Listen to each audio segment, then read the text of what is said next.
Hello, welcome to this demo on how to create a double exposure for your assignment. Um, I did a portrait of me outdoors, so the white that you see right here is actually the sky.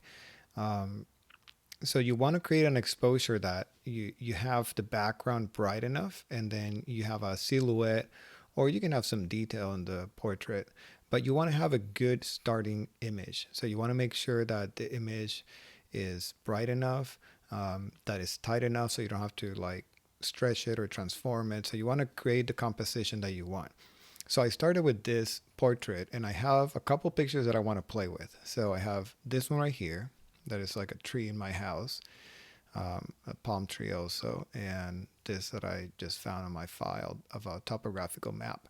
So for your project, you can use a location that means a lot to you right now. It can be a part of that location, a room, or your patio, or something that's very personal and it feels really good to be in that space.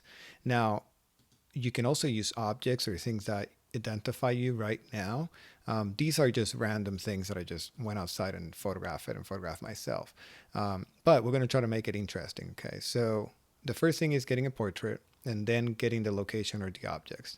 So I open the documents. I have them right here in Photoshop on the top. And what I want to do is start bringing them into the document of the background, which is going to be my portrait. So I'm going to first start with this one. There's several ways of doing this, but for now I'm just going to drag it up all the way up here and then hold shift so it falls in the middle, and then boom, it's right there. So that's that one. I'm going to bring this one too, hold shift, let it go here, and then the last one, this one, hold shift. I'm dragging it up and then bringing down and then letting it go. Okay. So you have to make sure that you do that, because if you don't do that, it's just gonna, like, if you let it go here, it's not, nothing is gonna happen. Okay, so if I click here and I drag it up and then let go here, you'll see that the image doesn't appear. All right, so another way of doing it is if you do Command A and you do Command C and then you go to the other one and then do Command V, that works. Okay, so there are a couple of different ways of doing it. Okay, so I'm gonna start with this one right here, layer one. So if you look into my layers, um, well, I went all the way. I went too ahead of me. Okay, so I go to the background layer one right here. And I want to make sure that I click on this layer and not on the background one, because I want to change the blending mode of this layer. Okay, so what we mean about blending modes is how this layer behaves in relation to the other one. So you're changing from this right here where it says normal. We're going to be changing it to a different blending mode. Okay. So what I'm going to do is I'm going to go right here to 100. And this where it says normal, if you click on it, there's a bunch of different blending modes. Look, right now I'm just hovering over them and it will give you a preview, okay, of how it looks. So we're looking for something that cancels that white background of the sky. So that's what we're looking for right here to create the effect that we want. And it seems like one of these right here works pretty good. The screen seems to be working well. So we can select that one. And now that you have that selected, you can do Command T to transform your image. I'm going to zoom out a little bit just so you can see it. And you can position this in a location. For example, I'm looking at my eye right now to make sure that it looks good enough, on the eye. So I'm gonna find somewhere here. You might have to stretch it bigger than the image so that way you can find a cool area to put it on. So I want to make sure that the eye is visible. So I'm gonna put this branch right here under my eye right there. So it seems like that one worked out pretty cool. Kind of like it, it's nature in a portrait. So let's try something else. Let's try this one that is very graphic. I'm going to do the same thing. I'm going to do Command T because it's too small. So I'm going to stretch it. I'm going to make it bigger. Something like that. Probably this one I'm going to make it really big just to play with it. Something like that. And I'm going to change the blending mode. Now there's a different way of changing the blending mode. You can just go through here, or you can press Shift and then plus, and it goes through them. Okay, so you can go quicker. So shift, and I'm just holding down shift and then tapping plus to go through them.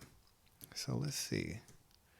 That one's kind of cool, soft light, but then you have to kind of move it around and see if you find something. I feel like it needs to be bigger, so I'm going to do that. Let's see. Maybe even flip it. Oh, actually, that looks kind of cool there. Let's do a little bit more. So I did Command minus to zoom out, and I'm trying to fill the entire image. So it has like that shape all around. And then sometimes it works if you flip it. So to do that, you do Command T, and then you hit Control on your keyboard, and then you tap. It gives you the right click, and you can flip horizontal right here at the bottom. Do you see it right here? Boom. So now it flips it, and you can try to see if it works better. Oh, that actually looks kind of cool. So I like that one, how it looks. And once you have it where you like it, you can also, again, go Shift plus and see if there's another one that now works better.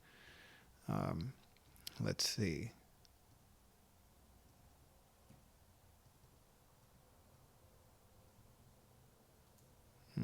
Screen doesn't work that well there. Let's see if I move it. It looks kind of cool though. If I get the eye right there in the nose. That one's kind of interesting too. So screen seems to be working pretty good on that one also. And I think this is the one that I had before, soft light.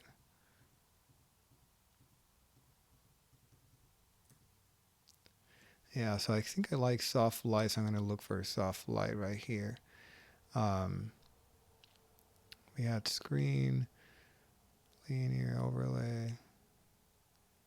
Maybe soft light works best. So that's pretty good. You can kind of play with it, and if you want to see the face more, you can move it to the side and only have that. It's almost like a mask, which is kind of cool because with the whole quarantine theme, that works good, covering your mouth but only having your eyes open, and you can move around the city. And so the topographical map is kind of cool because the hiking trails are blocked. So I don't know, maybe that's an idea right there.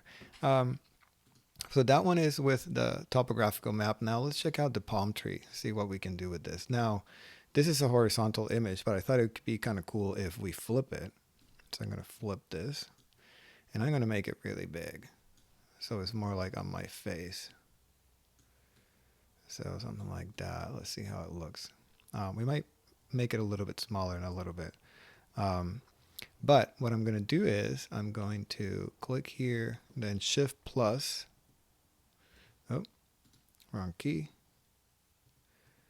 Okay, so let's see. Oh, this one looks interesting. So lighting looks interesting, and screen too. Kind of like screen. Screens works pretty good. Yeah, I like this one. It's also because of the palm trees hanging. It gives it motion to the image, which is kind of cool. So you can play with this and try to figure out, what will be the best location. If it's a little bit too big, you can do Command T again and try to shrink it a little bit. Kind of like it how it is though. I like the eye being visible, so let's see how that looks. That one looks pretty cool. Gives it a nice mood to the image. And now another thing you can do is I'm selecting layer 2 right here. Right, you see it on my layers. But if I do Command and click here, actually I want to click here first and do Command J because I want to move this to the side. I feel like it's too tight there. So right now I did Command and selected the 2 layers. Now I can go ahead and move this to the side because I like the idea that I'm looking that way and I want more negative space. I will show you a trick on how to fix that, but I want this negative space right here. So I'm going to do that. I'm going to hide the bottom one and only select the background copy. And what I'm going to do is I'm going to select the marquee tool, which the shortcut is M. And I'm going to drag this around here and select this area right here. And now that I selected that with the marquee tool, I'm going to go here to this layer, and in case you didn't know what the marquee tool is, the second tool from the top, and I'm making sure I have the rectangular one, not the circular one. And after I selected that, I have selected the background copy. I'm going to press Command J, to duplicate that selection. So basically what I did is I made a bar, a copy of that bar that I had selected on top of my image. And what I'm going to do is I'm going to press Command T, go right here and stretch it all the way to the edge of the image and then approve that. Now that I have that, I can merge it to the background copy by pressing Command E, and now it's attached. So now I have this nice space here that I think it works with this image to make it more powerful, because I'm looking that way and then the palm trees look like I'm kind of moving towards there. So I kind of like that. And you can, play around with the position. Let's say something like that better. But that came out pretty cool. I like that image. Now you have to play around. I would recommend that you have a couple of different portraits just in case, different expressions. Think about different lightings. It works best if you have a solid white background. It doesn't have to be the sky. It can be a wall. But that's what you need for the portrait. For the other picture, it could be anything. Okay, you can think about objects. You can think about another person, a room, a detail of something, a chair, something that's meaningful to you.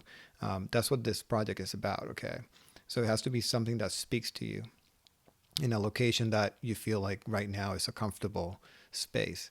So this right now is a technique. You can play with it. There is no right or wrong way. You definitely have to try different images, try different blending modes. Another thing that I know that works well, for example, if I have this image right here of the tree, you can also lower the opacity of it a little bit sometimes. It will create a different effect on the layers panel right here. So that you can play with that. You can combine multiple images. Sometimes that works kind of cool. Like right now I have the palm tree and the trees. If I put the three of them, then it gets really chaotic. But sometimes it works. Sometimes you have something, that kind of clicks together. I wouldn't do this. I think it's too busy. I kind of like the idea of the palm tree by itself. I kind of like that one. But it's really up to you. Let's see what you make. I'm really excited to see what you will create with this basic technique of blending two images, dual exposure, double exposure, creative technique. So let me know if you have any questions. Just post them and I'll be right here to help. Thank you very much.